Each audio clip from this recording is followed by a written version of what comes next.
हाँ, तो अपन आज आपकी जो SST है, सोशल स्टडी सामाजिक विज्ञान है, उसके अंदर जो इकोनॉमिक्स का जो पार्ट है, जो अर्थशास्त्र का जो पार्ट है, उसको स्टार्ट करेंगे। बहुत ही प्यारा सब्जेक्ट है, बहुत इजी है, बहुत कुछ सीखोगे, बहुत कुछ।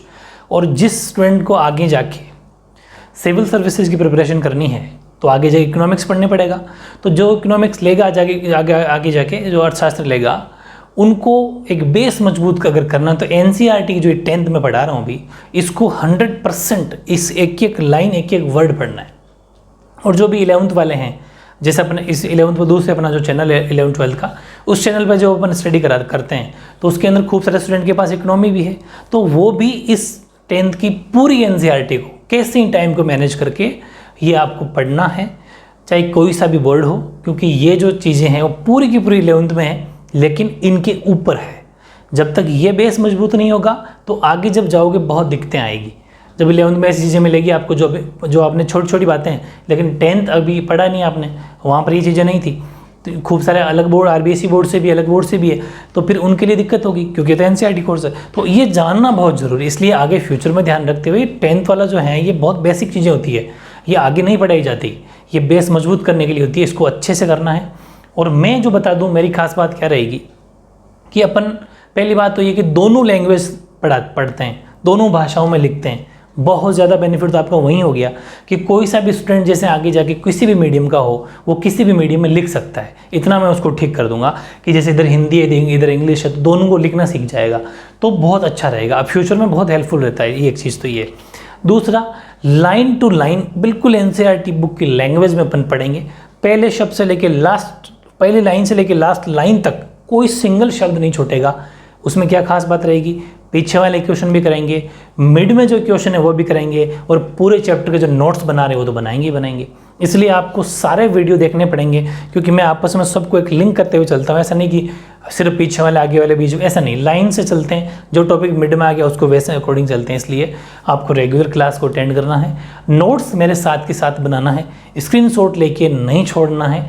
ये हालांकि आपको स्क्रीनशॉट लेने का टाइम मिलेगा, लेकिन आपको स्क्रीनशॉट लेके नहीं छोड़ना है, उसको हाथों हाथ उतारना है। मोस्टली चीज़ें मुझे सुनोगे अगर, तो मैं सुनने से याद करा दूंगा, ये तय है, फिक्स है। और कुछ चीज़ें आप जब लिख लोगे तो फिर कंप्लीट हो जाएगा, डाउट ही क्लियर हो जाएंगे। फिर नेक्स्ट डे जब क्लास लेते हो, उस क्लास को लिख लो, फिर पहले वाले को रिवीजन, फिर सेकंड डे। ये सिस्टम आपको फॉलो करना है, बहुत अच्छी स्टडी हो जाएगी। ठीक है, तो आप इकोनॉमी का फर्स्ट जो चैप्टर है, ठीक है, चैप्टर नंबर 1, उसका नाम भी बड़ा ईजी सा है। किसी भी चीज़ की शुरुआत मतलब कि डेवलपमेंट, विकास। ठीक है, तो इस चैप्टर का नाम है डेवलपमेंट, विकास, कि किसी भी देश का कितना विकास हुआ है, डेवलपमेंट हुआ कि नहीं हुआ, एजुकेशन लेवल क्या है, कौन ये हमारे किसी भी देश की विकास की, डेवलपमेंट की जांच करता है, हमारा इंडिया कौन से लेवल पे आता है, कैसे आता है, सब कुछ, पर कैपिटा इनकम मतलब प्रति व्यक्ति आय, बहुत सारी बातें इस चैप्टर में आप सीखोगे, बहुत बेसिक सी बातें। ठीक है, तो लाइन टू लाइन पहले अपन वो चीज़ें सीखेंगे जो बिल्कुल बेसिक है, जैसे डेवलपमेंट क्या है, पर कैपिटा इनकम क्या है ना, यानी कि प्रति व्यक्ति आय क्या है, ह्यूमन डेवलपमेंट इंडेक्स क्या है, HDI क्या है, मानव विकास सूचकांक क्या है, मानव विकास रिपोर्ट क्या है, UNDP क्या है। पहले इन शब्दों को समझेंगे, उसके बाद में क्वेश्चन तैयार करेंगे। हालांकि अभी मैं क्वेश्चन ही बनाऊंगा, इन सब के डेफिनेशन, सब की मीनिंग लिखा दूंगा, फिर इनके आपस में क्या डिफरेंस है, कौन सा सही है कौन सा गलत है, फिर वो आगे। तो 1-2 वीडियो स्टार्टिंग में आपको बेस मजबूत करना है, उसके बाद कंटिन्यू। ठीक है, ओके। हाँ, अब देखो अपन लाइन टू लाइन एक एक क्वेश्चन ले रहे हैं, बहुत ही शानदार तरीके से, बहुत ही अच्छे से आपको समझना है। इन क्वेश्चन आंसर अगर अपन लर्न कर लिया तो एग्जाम इनसे बाहर कुछ नहीं जाएगा। समझते हुए याद करना मुश्किल बहुत है वरना। ठीक है, बाकी समझोगे तो इकोनॉमिक्स बहुत ईजी है। पहले अपन क्या समझ रहे हैं, वो चीज़ें सिर्फ उनकी डेफिनेशन और उनके अर्थ, मीनिंग, ये करने के बाद में फिर हम इनमें आगे जब बड़े क्वेश्चन लेंगे तब इन्हीं सब का वापस यूज़ होगा, कौन सा अच्छा रहेगा, कौन सा बुरा रहेगा, कौन सा सब कुछ। ठीक है, पहला क्वेश्चन है विकास किसे कहते हैं, जो अपने चैप्टर का नाम है, व्हाट इज डेवलपमेंट। तो आंसर क्या हो जाएगा, विकास एक ऐसी प्रक्रिया है जिसमें प्रति व्यक्ति आय में वृद्धि होने के साथ साथ असमानता, निर्धनता, ठीक है, निर्धनता कर लेना यहाँ पर, निर्धनता यानी गरीबी बोलते हैं उसको, निर्धनता एवं निरक्षरता मतलब पढ़ाई, एजुकेशन, उनमें कमी हो। देखो सीधी सी बात, अपन डेवलपमेंट कब कहते हैं कि हाँ यार इस देश का डेवलपमेंट हो रहा है, कब, जब प्रति व्यक्ति आय बढ़े। प्रति व्यक्ति आय का मतलब अब बताऊंगा प्रति व्यक्ति आय कैसे, मतलब हर बंदा कितने रुपए कमाता है।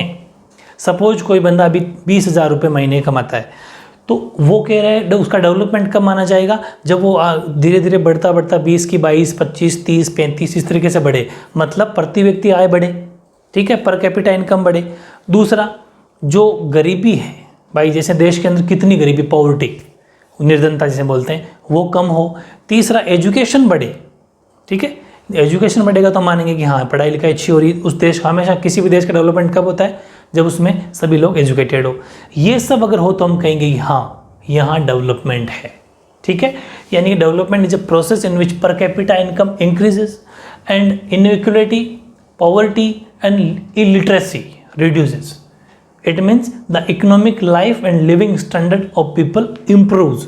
लोगों के जीवन जीने का जो स्टाइल है, स्टैंडर्ड है, वो भी ऊंचा हो, तब हम मानेंगे कि ये एक विकास है। यानी कि कमी हो अर्थात लोगों के जो आर्थिक जीवन है, इकोनॉमिकल जो लाइफ है, उसमें सुधार हो एवं उनका जीवन स्तर ऊंचा उठे।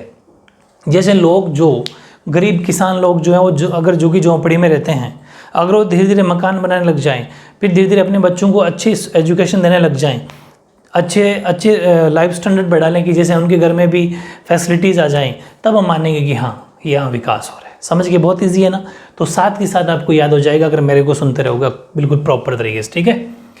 फिर एक वेरी इंपॉर्टेंट नेक्स्ट आता है, हालांकि इन सब के बारे में बहुत बड़े बड़े क्वेश्चन बनेंगे, लेकिन इन शब्दों का मीनिंग अगर पता चल जाएगा तो फिर समझ में आ जाएगा। जैसे राष्ट्रीय आय क्या है, नेशनल इनकम क्या है। अब नेशनल इनकम में बहुत ज़्यादा क्वेश्चन करेंगे अपन, लेकिन पहले इस शब्द को तो समझे। राष्ट्रीय आय का मतलब हमारे देश की आय। हमारे देश की आय कैसे निर्धारित होगी कि हमारे देश में जितनी भी इकोनॉमिक एक्टिविटी होती है, जितनी भी आर्थिक गतिविधियाँ होती है, कितने का सामान अपने बेचा, कितने का लिया, वगैरह वगैरह, सब जोड़ जाड़ के उन सब का मौद्रिक मूल्य, उन सब का मॉनेटरी वैल्यू जो होती है, उन सब की एक्यूरेट प्लस माइनस कर करा के, मॉनेटरी वैल्यू मतलब प्लस माइनस घटाकर जो करके पूरे बाजार में मूल्य को देख देख के वो जो होती है वो नेशनल इनकम होती है। उसका फॉर्म आगे फिर मैं बताऊंगा कि किसी समयावधि में, समयावधि का मतलब यहाँ पर मतलब ये है कि टाइम पीरियड, एक वर्ष, एक वित्तीय वर्ष। ध्यान रखना, एक वित्तीय वर्ष किससे, हमारे देश का जैसे एक वित्तीय वर्ष होता है, फाइनेंशियल ईयर होता है, ठीक है। वो कहाँ से होता है, वो होता है 1 अप्रैल, ध्यान समझना, से लेके 31 मार्च, मतलब कि पूरे 12 महीने हो गई, 1 साल हो गई। इस पूरे टाइम पीरियड एक्यूरेट ध्यान रखना, 1 अप्रैल से 31 मार्च, ये हमारे देश का फाइनेंशियल ईयर वित्त वर्ष है। इसके अंदर अपने पूरे साल भर में कितनी जो हमारी गुड्स बेचे खरीदे, सब पूरी आर्थिक एक्टिविटी जितने भी है, इकोनॉमिकल एक्टिविटी, आर्थिक गतिविधियाँ, उन सब का जोड़ राष्ट्रीय आय कहलाता है, ठीक है। और बता दूं आगे, यानी कि किसी समयावधि में एक अर्थव्यवस्था में उत्पादित वस्तुएं और सेवाओं में कुल प्रवाह, मतलब कितना बेचा लेने, जितना उनका सबका मौद्रिक मूल्य, मॉनेटरी वैल्यू, राष्ट्रीय आय कहलाता है।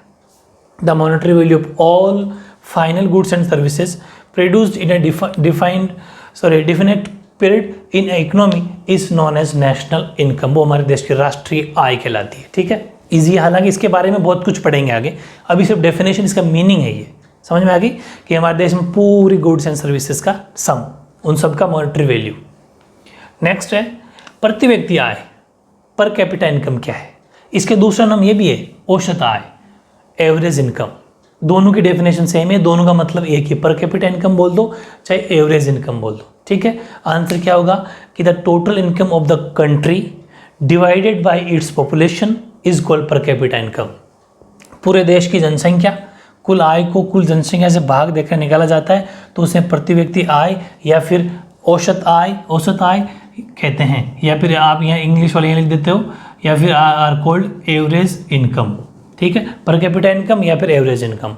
अब इसका फॉर्मूला क्या है, जो मैंने बोला वो फॉर्मूला भी लिखना है, ऐसे क्वेश्चन आगे सोल्व करेंगे अपन, अभी सिर्फ डेफिनेशन तैयार करें 1122 मार्क्स में। पर capita income formula, national income, जो ये राष्ट्रीय आय जो हमारे निकलेगी देश की, वो क्वेश्चन में मेंशन होगी। अगर आपको ऐसा क्वेश्चन आता है कोई न्यूमेरिकल टाइप, तो उसमें आपको एक एग्जाम्पल दे रखा होगा कि किसी देश की नेशनल इनकम सपोज 10,000 रुपये है, एग्जाम्पल ले लेता हूँ मैं, सपोज 10,000 रुपये, ऐसे एग्जाम्पल ही है, राष्ट्रीय आय मान लेते हैं 10,000 रुपये, और टोटल पॉपुलेशन, कुल जनसंख्या अपन मान, देखो हालांकि अपनी जनसंख्या 138 या 130 करोड़ के करीब है हमारी देश की पॉपुलेशन अभी, जो हालांकि 2000 ये भी सर्वे कंप्लीट आया नहीं है, लेकिन मैं बता रहा हूँ अभी अपन ऐसे राउंड फिगर में ले रहे हैं कि 10,000 सपोज राष्ट्रीय आय हमारे देश की, मान के चल रहा हूँ एग्जाम्पल, और कुल जनसंख्या सपोज अपन ले लेते हैं 100 समझने के लिए, तो 2 जीरो से 2 जीरो कट गए, पीछे क्या बचे 100 रुपये पर कैपिटा इनकम हो गई। इसका मतलब ये हुआ कि हर बंदा 100 रुपये कमाता है, ये पर कैपिटा इनकम ऐसे निकलती है। हालांकि वैल्यू मैंने छोटी ले ली, बड़ी वैल्यू ऐसे निकाली जाती है कि पूरी राष्ट्रीय आय उसमें जनसंख्या का भाग दिया जाना, पॉपुलेशन का, ये एक एवरेज है। अब आप खुद सोचना इस बात में, क्या ये एक्यूरेट है? क्या एक्यूरेट नहीं है। कैसे कि इसके अंदर कुछ लोग ऐसे भी हैं जो 5 रुपये कमाते हैं, एग्जाम्पल ले रहा हूँ ना, 5 थोड़ी कमाते हैं, लेकिन एग्जाम्पल ले रहा हूँ। अपने क्या निकाला कि हर आदमी 100 रुपये कमाता है। कितने लोगों में? 100 लोगों में। 100 लोग थे, 10,000 रुपये टोटल पैसे थे, तो हर पर कैपिटा इनकम का मतलब हर व्यक्ति कितना कमाता है? तो 100 रुपये कमाता है। क्या एक्यूरेट है? क्या नहीं। कोई 500 भी कमाता है, कोई 1000 कमाता है, कोई 80 कमाता है, कोई 60 कमाता है, लेकिन ओवरऑल सबको जोड़ के मतलब एक एवरेज निकाला है। अब ये कितना सही है कितना गलत है ये अपन आगे पढ़ेंगे, लेकिन पहले इसका मीनिंग जानना है। आज समझ गए? ये बात है मेरा कहने का मतलब ये है। तो चलो ये डेफिनेशन होगी। नेक्स्ट है, बहुत बढ़िया क्वेश्चन, कौन से संकेतक विकास का सबसे महत्वपूर्ण मापक माने जाते हैं? Which indicators is considered to be the most important measure of development? मतलब विकास के सबसे अच्छे इंडिकेटर्स किसको माना जाता है किसी भी देश के? तो आपका आंसर क्या होगा? पर कैपिटा इनकम, इसको भी अच्छा माना जाता है। प्रोडक्टिविटी, कि देश में प्रोडक्टिविटी कितनी हो रही है, उत्पादकता कितनी हो रही है, किसी चीज़ों की नई नई कितना प्रोडक्टिविटी है, और लोगों का लिविंग स्टैंडर्ड कैसा है, ठीक है, लोग कैसे रह रहे हो। HDI अभी आगे बताऊंगा, ह्यूमन डेवलपमेंट इंडेक्स होता है, ठीक है, मानव विकास सूचकांक, आगे बताएंगे, इसके बारे में बात करेंगे।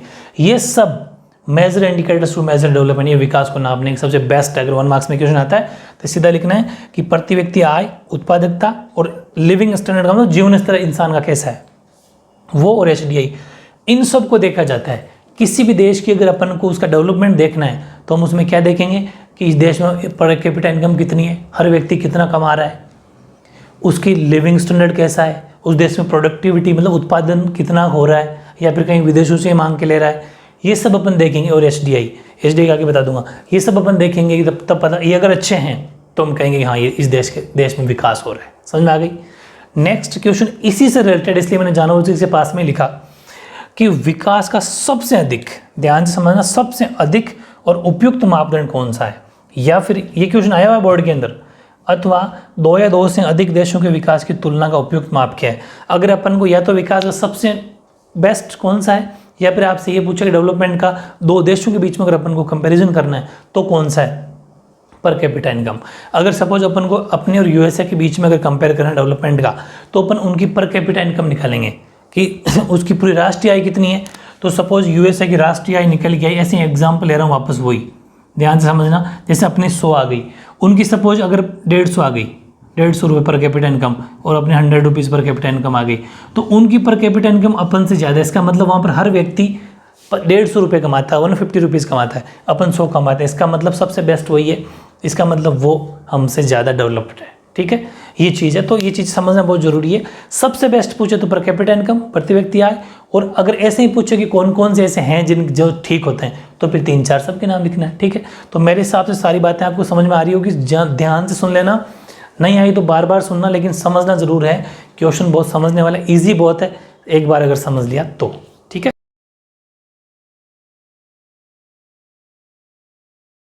हाँ, तो इसी तरह से नेक्स्ट क्वेश्चन देखो अपने, बहुत बढ़िया बढ़िया क्वेश्चन है, लाइन टू लाइन नोट्स है, साथ के साथ याद करना है, रेगुलर आपको वीडियो मिलते रहेंगे। जैसे क्वेश्चन है छठा कि मानव विकास सूचकांक क्या है अथवा HDI क्या है। एक ही बात है, HDI बोल दो चाहे मानव विकास सूचकांक। HDI का मतलब ह्यूमन डेवलपमेंट इंडेक्स, यानी कि HDI भी नाम आ सकता है हिंदी में भी, तो ध्यान रखना, इसलिए मैं लिख दिया शॉर्ट में। What is human development index, यानी HDI क्या है। अगर ये आ जाए, अभी मैंने पहले आप बात भी करी थी HDI क्या होता है, तो देखो ये कोई ज़्यादा वो स्पेशल बात नहीं है। मानव विकास सूचकांक, HDI का मतलब मानव विकास सूचकांक, यहाँ से स्टार्ट करना है कि ये विश्व के देशों में विकास स्तर को समझने व तुलना करने में सहायक होता है। ये एक इंडेक्स है जो विश्व पूरे देश के, संसार में जो देश हैं उनके अंदर उनका जो जीवन स्तर है, उनके स्तर को समझना, मतलब कि उनका कितना कितना डेवलपमेंट हो रहा है। जैसे भारत का कितना डेवलपमेंट हो रहा है, ये क्या एक रिपोर्ट लेता है UNDP। एक अभी बताऊँगा UNDP क्या है, कि यूनाइटेड नेशंस डेवलपमेंट प्रोग्राम है, एक UNDP, जो संयुक्त राष्ट्र संघ का एक ऐसा मान लो कि संयुक्त राष्ट्र संघ के द्वारा उसको चलाया जाता है। वो सभी पूरे संसार के ऊपर कंट्रोल करता है और सभी देशों से विकास रिपोर्ट लेता है कि किस देश में एजुकेशन के मामले में क्या सुधार हैं। हर साल लेता है, ठीक है। किस कंट्री के अंदर एजुकेशन ज़्यादा पीछे चलता जा रहा है, या फिर पॉवर्टी कितनी है, पॉवर्टी मतलब गरीबी कितनी है, निर्धनता कितनी है, वो सब पूरे रिपोर्ट लेता है। वैसे ही एक इंडेक्स है, ये भी इस इंडेक्स में भी देश में पता चलता है कि भारत कौन सी पोजीशन पे है डेवलपमेंट में, ठीक है। या फिर यूएसए कौन सी पे, ऑस्ट्रेलिया कौन सी पे, सब अलग अलग कंट्रीज़ का निकाला जाता है, ठीक है। यानी कि helpful in comparing and understanding, compare करने का तो काम आता है कि भारत कौन से लेवल पे है या फिर अदर कंट्री कौन से लेवल पे है। The level of development of countries of the world, ठीक है। देशों की तुलना होती है, जैसा कि कौन सा सबसे बेस्ट है, वो हर साल चेंज होते रहते हैं। कभी भारत ऊपर उठ जाता है, हो सकता है 1-2 पोजीशन नीचे आ जाए, ऐसे, ठीक है। और जैसे कि एग्जाम्पल इट मीन्स, जैसे कि लॉन्ग एंड हेल्दी लाइफ होनी चाहिए, वही देखेगा कि लंबे और एक सुरक्षित जीवन हो, एक है ना, बीमारी ना हो, ज़्यादा बीमार ना हो, इसको भी नापेंगे, वो मेजर करेंगे। दूसरा एजुकेशन क्या लेवल है, डिसेंट स्टैंडर्ड ऑफ लिविंग, जीवन जीने का स्तर क्या है लोगों का। ये 3-4 मुद्दे ऐसे हैं जिनको SDI नोटिस करता है। अगर ठीक लगा तो उसकी रैंक बढ़ जाएगी, कम तो रैंक डाउन हो जाएगी, ठीक है। यानी कि अर्थात स्वस्थ जीवन होना चाहिए, शिक्षा और स्वास्थ्य, जीवन स्तर, ये सब वो नोटिस करते हैं। समझ में आ गया। अब SDI एग्जाम में मोस्टली क्या पूछा जाता है, SDI की फुल फॉर्म पूछ जाती है। अभी तक बोर्ड में 2-3 बार पूछ लिया। HDI की फुल फॉर्म क्या है, ह्यूमन डेवलपमेंट इंडेक्स। या फिर ये भी पूछा जाता है कि एक्चुअली SDI का क्या यूज़ है। तो यूज़ ये है कि जो विश्व में जो देश हैं उनके आपस में डेवलपमेंट के लेवल को चेक करने के लिए SDI काम आता है, बस, ठीक है। अगला, आर्थिक विकास क्या है, व्हाट इज इकोनॉमिक डेवलपमेंट। ये 3-4 तरह के डेवलपमेंट है। एक तो only development, economic development, human development, इन सब को डिफरेंट डेफिनेशन है, मामूली चेंजेस है। और इन सब के बारे में बड़े क्वेश्चन आगे बनेंगे कि इसमें क्या फ़र्क है, क्या अंतर है, बेसिकली वो आगे बढ़ेंगे पर, लेकिन अभी उनके शब्दों के, उन वर्ड्स को जान लिया जाए, ठीक है। ये और 1 मार्क्स में सीधे क्वेश्चन पूछे गए हैं ये, इसलिए मैं आपको अलग से करा रहा हूँ। आर्थिक विकास क्या है, आर्थिक विकास एक सतत प्रक्रिया है। सतत मतलब कंटिन्यू चलने वाली प्रोसेस है, जिसके द्वारा नेशनल इनकम यानी कि राष्ट्रीय आय और पर कैपिटा इनकम यानी कि प्रति व्यक्ति आय में दीर्घकालीन और निरंतर वृद्धि होती रहती है। हम इकोनॉमिक, आपको जहां पर भी शब्द दिख जाए उसका मतलब वो पैसे टकों की बात कर रहा है, समझ में आ गई। यानी कि इसका मतलब ये वो इनकम की बात कर रहा है, समझ गए। तो इकोनॉमिक डेवलपमेंट भी वही है, इकोनॉमिक डेवलपमेंट जिसमें पैसों का पर कैपिटा इनकम, मतलब एक तो राष्ट्रीय आय बढ़े, मतलब पैसा का कौन सा, पूरे देश की इनकम। भाई राष्ट्रीय आय का मतलब पूरे देश की इनकम, एक पर कैपिटा इनकम, प्रति व्यक्ति आय का मतलब पर कैपिटा इनकम, हर बंदा कितना कमा रहा है। तो दोनों ध्यान रखना, सिर्फ 2 याद रखनी है आर्थिक विकास के अंदर, नेशनल इनकम यानी राष्ट्रीय आय और पर कैपिटा इनकम यानी प्रति व्यक्ति आय निरंतर कितनी बढ़ती जा रही है तो आर्थिक विकास हो रहा है, कम होती जा रही है तो इकोनॉमिक डेवलपमेंट कम हो रहा है, नहीं हो रहा, समझ गए बस। तो economic development is a long term and continuous process, चलती रहती है, हर साल इसकी रिपोर्ट आती है, ठीक है। बताऊंगा रिपोर्ट क्या है, नीचे आएगा वो भी। In which national income and per capita income increases, इसके अंदर नेशनल इनकम और पर कैपिटा इनकम इंक्रीज होती है तो हम कह देंगे कि हाँ भाई इकोनॉमिक डेवलपमेंट, आर्थिक विकास हुआ है, ठीक है। नेक्स्ट एक है मानव विकास क्या है, व्हाट इज ह्यूमन डेवलपमेंट। मानव विकास क्या है, अब नाम में वहाँ पर आर्थिक विकास था मतलब पैसों, मतलब कंफ्यूज मत हो ना, मेरे साथ याद हो जाएगी अभी कभी। वहाँ तो इकोनॉमिक मतलब पैसा, ह्यूमन मतलब इंसान का विकास कब माना जाता है, तो वो देखो कि ये है लोगों की इच्छाओं, ध्यान से समझना, इच्छाओं और उनके जीवन स्तर में वृद्धि लाने की एक प्रक्रिया है, ताकि जो उनका उद्देश्य है, जो उनका लक्ष्य है, वो और उनकी जो लाइफ है वो एक सक्रिय जीवन जी सके। ये है सीधी सी बात है कि एक तो उसका जीवन स्तर, हर कोई उसकी जो लिविंग स्टैंडर्ड है भाई, जैसे कि मैंने आपको एग्जांपल दिया था कि जो अभी झोंपड़ी पट्टी में रहते हैं उनकी प्रोसेस नेक्स्ट टाइम अगर वो मकान बना के रहने लग जाए और प्रोसेस उनके घर में लाइट लग जाए, AC लग जाए, फैन लग जाए, मतलब एक सिस्टम बता TV लग जाए, ये जो प्रोसेस मतलब उनका सुधार, उनके पास गाड़ी हो, धीरे धीरे जो ये सुधार हो रहे हैं, इसका मतलब इंसान डेवलपमेंट, और ना बीमारी हो उसके पास में, एजुकेशन भी हो उसके पास में, बीमारी ना हो, ये सब। It is a process which fulfils the needs and desires of people so that they can live motivated and active life, एक अच्छी ज़िंदगी जिसके बिना बीमार के, और जो उनका मोटिवेटेड मतलब जो उनके उद्देश्य हैं जो भी उनको पूर्ति हो जाए, जो उनका लक्ष्य है वो मिलता रहे। भाई जैसे कोई भी एक इंसान की ये लक्ष्य रहता है कि मुझे एक अच्छा सा घर हो, खाने के लिए रोटी मिल जाए, बच्चों के लिए अच्छी एजुकेशन मिल जाए, ये सब उनके लिए ज़िंदगी का एक उसूल होता है। वो अगर मिलता रहे तो ठीक है, ठीक है। लेकिन यहाँ की बात की जाती है, सिर्फ दो ही चीज़ याद रखनी है, ध्यान रखना, कन्फ्यूज मत हो जाना। वहाँ पर सिर्फ पैसों की बात है, इनकम की बात है, नेशनल इनकम और पर कैपिटा इनकम, पर राष्ट्रीय आय पर प्रति व्यक्ति आय। लेकिन यहाँ पर आय का कोई मुद्दा नहीं है, यहाँ पर इंसान से रिलेटेड बातें हैं। एक है मानव विकास report. What is human development report? मानव विकास रिपोर्ट क्या है, ध्यान से समझो। बहुत different line to line question select किए मैंने। तो संयुक्त राष्ट्र विकास कार्यक्रम, मैंने आपको यूएनडीपी बताई तभी, यूनाइटेड नेशंस डेवलपमेंट प्रोग्राम। ये एक ऐसा प्रोग्राम है जो हर साल हर देश से एक रिपोर्ट लेता है, हर देश से। ये पूरे संसार में एक यूएनडीपी है जो सबका कंट्रोल करता है। इनका एक ही काम है कि, और इसको हर देश फंड भी देता है, कुछ पैसे भी देता है, ताकि जो कोई गरीब है, जैसे कभी इस यूएनडीपी के पास में पैसा भी हर कोई कंट्री देता है कि जैसे कभी ऐसी कोई देश में, जैसे अभी कोरोना महामारी आई, तो अगर ऐसा किसी देश में ऐसी महामारी आ जाए कि उस देश वो बिल्कुल डाउन चला जाए, तो फिर ये हेल्प कर सके, वो पैसा स्टोर सभी हेल्प करते हैं इसको, और ये फिर दे देता है उस देश को, ठीक है। तो ये हर देश एक रिपोर्ट लेता है जिसके अंदर क्या क्या चीज़ें होती है, शिक्षा, स्वास्थ्य और आय, कि उस देश की एजुकेशन किस लेवल का है, स्वास्थ्य मतलब उनकी हेल्थ, लोगों की हेल्थ कैसी है, बीमारी तो नहीं आना ज़्यादा देश के अंदर, और इनकम पैदा हो रही है कि नहीं हो रही, वो इनके अनुसार हर साल एक रिपोर्ट पेश करता है और फिर बताता है कि इस देश का लेवल ये है, इस देश का लेवल ये है, ये डाउन चल रहा है, ये डेवलपमेंट कर रहा है। समझ गए?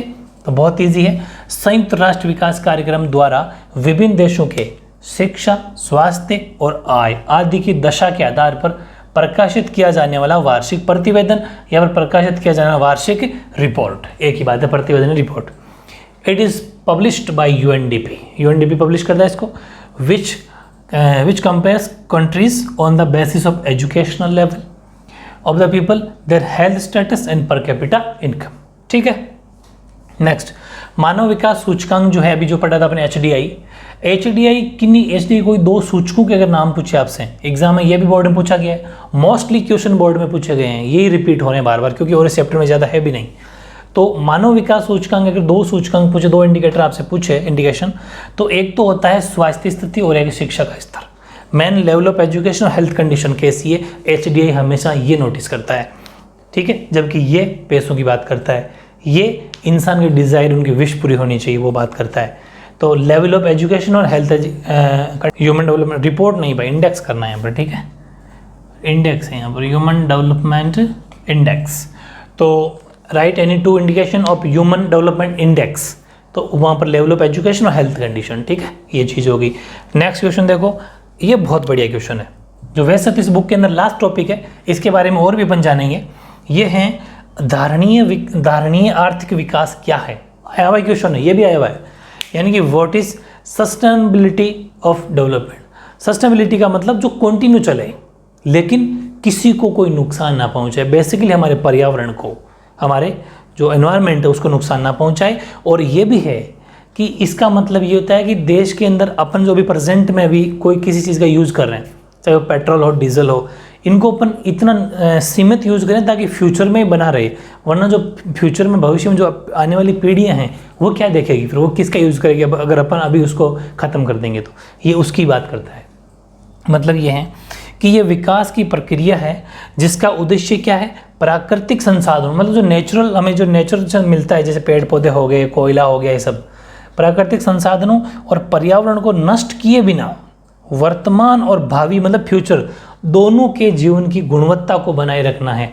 ऐसा नहीं कि अपन पेड़ पौधों को काट दें कि या घर बना लें, अपन पूरी इसको पर्यावरण को नष्ट कर दें, आने वाली पीढ़ियाँ फिर कैसे पोल्यूशन में जीवन यापन करेगी, उनका भी ध्यान रखना पड़ता है। तो इन सब को ध्यान में रखते हुए अगर डेवलपमेंट किया जाए तो वो धारणीय विकास कहलाता है, सस्टेनेबिलिटी डेवलपमेंट कहलाता है। It is the process of development which aims and maintaining the quality of life of both present and future, ठीक है, present as well as future generation, without destroying natural resources and environment, ठीक है। तो बहुत easy है, हमारे जो संसाधन है प्राकृतिक, उनको और पर्यावरण को बिना नुकसान पहुंचाए अगर वो डेवलपमेंट किया जाता है, जो प्रेजेंट और आने वाले भविष्य की पीढ़ियों के लिए भी सुरक्षित रखा जाए, वो होता है, ठीक है। अब एक बहुत बढ़िया क्वेश्चन है लास्ट 12वां, ये फुल फॉर्म को हल्के में मत ले लेना, फुल फॉर्म बहुत बार पूछी गई है, ठीक है। तो जितनी इस चैप्टर में फुल फॉर्म हो सकती है चारों मैंने लिख दी, ठीक है। एक HDR, BMI, UNDP और HDI। ध्यान से समझना है, इधर इंग्लिश में लिखी इधर हिंदी में लिखी हुई है। हिंदी वालों को तो हिंदी में लिखना है। HDR का मतलब, एच का मतलब ह्यूमन डेवलपमेंट रिपोर्ट, मानव विकास रिपोर्ट, हिंदी वालों को हिंदी में याद करना है। BMI मतलब, BM का मतलब बॉडी मास इंडेक्स, शरीर द्रव्यमान सूचकांक। नेक्स्ट है UNDP, United Nations Development Programme, संयुक्त राष्ट्र विकास कार्यक्रम। HDI, ह्यूमन डेवलपमेंट इंडेक्स, मानव विकास सूचकांक। हिंदी वालों को हिंदी में याद करना है, इंग्लिश वालों को हिंदी में, इंग्लिश में, दोनों जैसा लैंग्वेज में उसमें अनुसार लिख के आना है, ठीक है। लेकिन फुल फॉर्म को बार बार रिवाइज करोगे तो वैसे ही याद हो जाएगी, ये बहुत ज़रूरी है। तो अभी अपन ने ये HDR पढ़ लिया, BMI नहीं पढ़ा, HDI पढ़ लिया, और UNDP तो एक प्रोग्राम है, ये तो एक ऐसा मान लो कि एक संस्था इंस्टीट्यूशन है, तो इसको तो कुछ पढ़ने की जरूरत नहीं है। ये तो एक ऐसा मान लो कि एक स्कूल है, इंस्टीट्यूशन है जो रिपोर्ट पेश करता है। अब है BMI, body mass index. Body mass index का मतलब किसी इंसान की लेंथ और उसके वजन के अनुसार नापा जाता है। BMI भी अपन पढ़ेंगे, वीडियो ज़्यादा बड़ा ना बने, आज के लिए इतना ही पढ़ेंगे अपन, नेक्स्ट वीडियो में पढ़ेंगे बाकी। नेक्स्ट क्लास में छोटी छोटी क्लास लेने के पीछे दो रीज़न है। एक कि आप रेगुलर स्टडी करते रहो, ठीक है, ताकि आपको, क्योंकि हर सब्जेक्ट पढ़ना होता है तो एक शेड्यूल बना रहे, टाइम टेबल फॉलो होता रहे। दूसरा, ज़्यादा थ्योरी होती है तो फिर बोर से हो जाते हैं, तो वो भी नहीं होना चाहिए। दोनों बातें बनी रहे कि बोरिंग फील भी ना हो, बोरियत फील भी ना हो, और अपना जो टाइम टेबल हर सब्जेक्ट आपने शेड्यूल बना रखा है घंटे 1.5-2 घंटे का, वो भी फॉलो होना चाहिए। और पता ही नहीं चलेगा कि एक दिन, जैसे अब नेक्स्ट जो क्लास आएगी ना, तो आपको इसको एक बार रिवीजन करना है, फिर नेक्स्ट को याद करना है, फिर रिवीजन करना है, फिर ऐसा रोजाना रिवीजन, फिर संडे को पूरे चैप्टर का रिवीजन, फिर आपका टेस्ट हो जाएगा। तो जो भी दिक्कत होगी दूर हो जाएगी, ठीक है ना। ओके।